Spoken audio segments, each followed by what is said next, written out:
My presentation will be as follows. I will begin with an overview of Korea's e-government, and I will introduce some of our best practices. The next part will consist of international collaboration on e-government. I will conclude by introducing Korea's smart government initiative.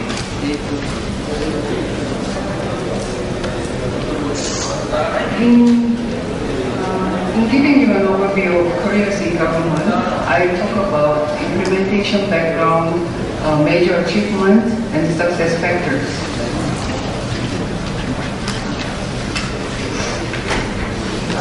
As you know, e-government is being used as a strategic tool for government innovation by many countries. Especially in terms of ICT enablement, the Obama administration emphasized the technology and innovation for connecting and empowering the whole of the US. And before that, the Clinton administration focused on recreating government. The OECD also recognized the importance of ICT in innovating the government. ICT and government are strategic tools that increase efficiency and transparency, provides information and services to the people anywhere, anytime, and expand participatory channel. For Korea, it was also an opportunity for economic development in 1975. Under President Park Chung-hee, Korea commenced the digitization of public administration.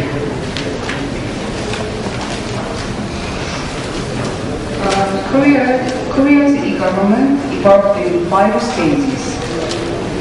From 1978 to 2000, it was in the stage of inception and foundation. In this phase, investments were focused on infrastructure, such as computerizing public administration,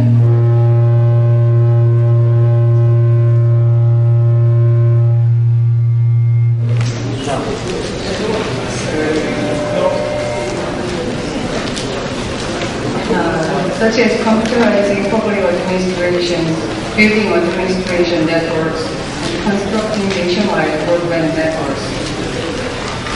2001 to 2007 formed the launch and diffusion stage, where the basic structure of e-government was laid out by focused development of services to the people and by improving internal business processes.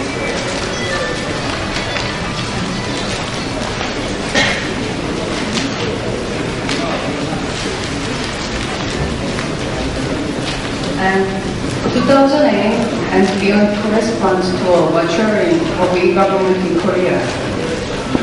This entails eliminating redundancies between ministries and projects and strengthening linkages and integration among government entities.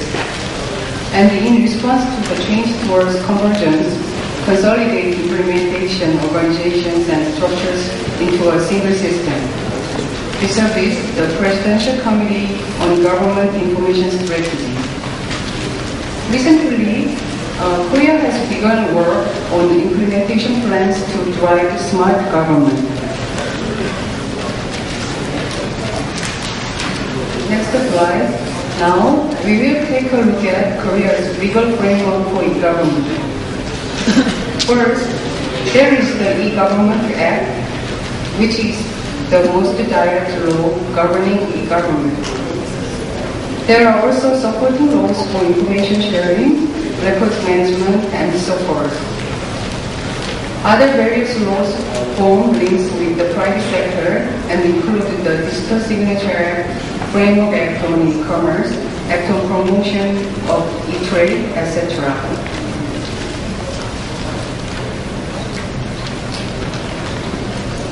The next slide shows e-government budget of Korea.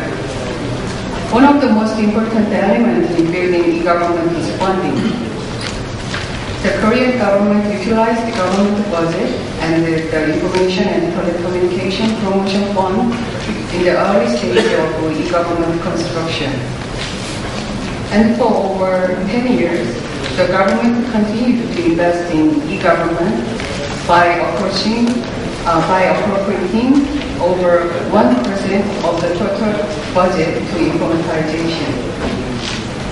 In particular, the Ministry of Public Administration and Security set aside a separate budget for cross-ministry projects to prevent duplicative investment and improve efficiency. Next slide, I'll show our organization for e-government.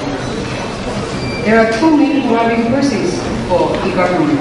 One is the Presidential Committee on Government Information Strategy, and the other is the Ministry of Public Administration and Security. PCGIS is supported by the Ministry of Public Administration and Security. The committee coordinates and evaluates the deployment of the government, while MOPAS is established. MOPAS means Ministry of Public Administration and Security, establish nationwide e-government policies and construct advanced e-government infrastructure. Respective ministries formulate and implement action plan for e-government projects.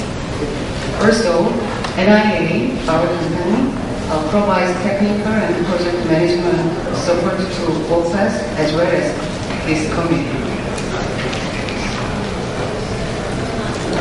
This slide shows some of the major outcomes of Korea's e-government.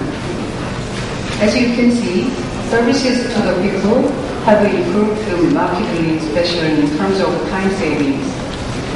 Custom clearance time was reduced to just 2 weeks from 1 day.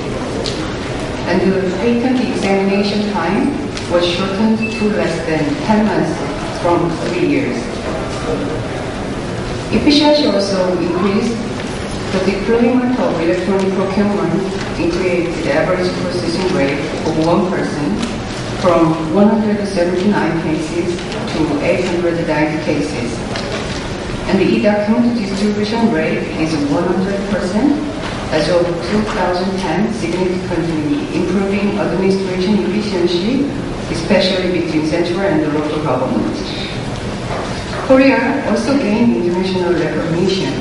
Last year, Korea's e-government was ranked first by the UN, and Korea was also won 5 UN PSA awards.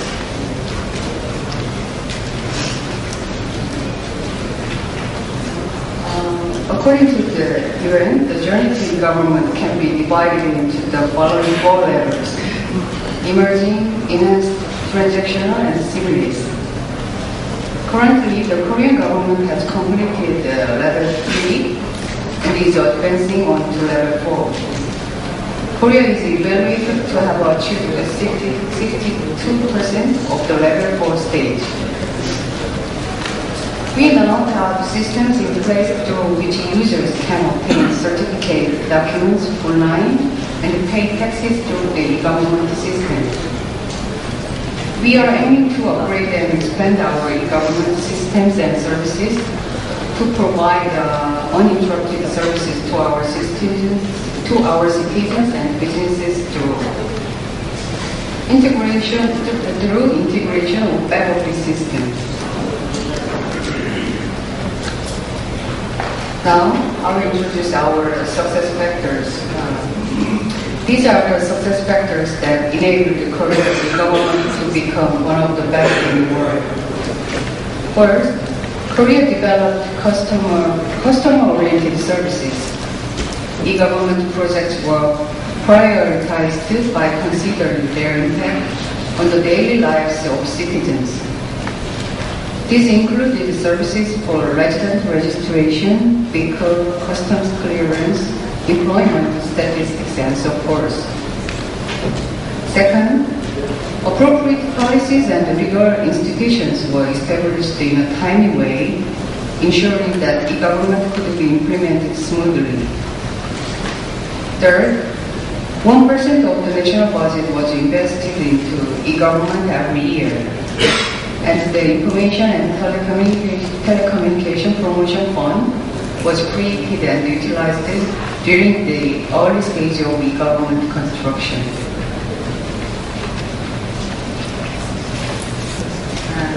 First, dedicated organization structures, including committees under the President or Prime Minister, central and local government CIOs, and specialized agencies were created, like NIA or the Korea Local Information Research and Development Institute. Fifth, issues such as public officers' fear of workforce reduction due to e-government deployment and the resistance in using information systems were resolved through sustained change management education. The sixth factor was efficient role division, with the government taking care of e-government personality, IT companies providing technology and skills, and citizens actively participating were key factors in e-government construction and utilization. So, I will introduce some of Korea's best practices. The first one is Governmental Information Data Center. Government integrated data centers in Korea is operated by the National Computing and Information Resource Administration. A safe information environment has been provided in Korea by building two centers in different locations that back up each other. These centers have consolidated information resources, such as information systems that were run by each government agency, and human factor to improve information sharing and efficiency, and provide a nationwide backup systems by pre-diagnosis of threats. The second one is e-procurement. My friends will introduce this system in detail later. Korea launched national e-procurement systems in September 2002. The adoption of the e-procurement systems in the central government of Korea has been acknowledged as successful. This enabled all bidding procedures to be processed online in a one-stop process. As it enhanced efficiency and transparency, we have saved 8.1 billion US dollars a year, and the bidding time reduced from half day to 1 day. Furthermore, we received the UN PSA award in 2003 and was introduced as a best practice model for transparency enhancement by the OECD. The third one is Minwan 24 in this online civil service. This online civil service enables citizens to inquire civil information, document issuance, and petitions online. Before the introduction of this system, citizens had to visit public offices several times to get their civil affairs done. After establishing this system, citizens have so far made over 4,969 requests for civil information online. Citizens can even print out needed documents without visiting public offices. Also, when citizens have any kind of suggestions or complaints to the government, they just need to visit the online civil service portal and submit their comments. And submitted suggestions or complaints will then be automatically processed with proper notifications of the status.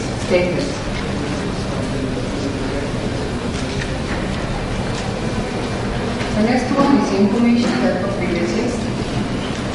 The Information Network Village project began 10 years to bridge the digital divide between urban and rural areas by building information access centers in villages. And now there are 363 information villages.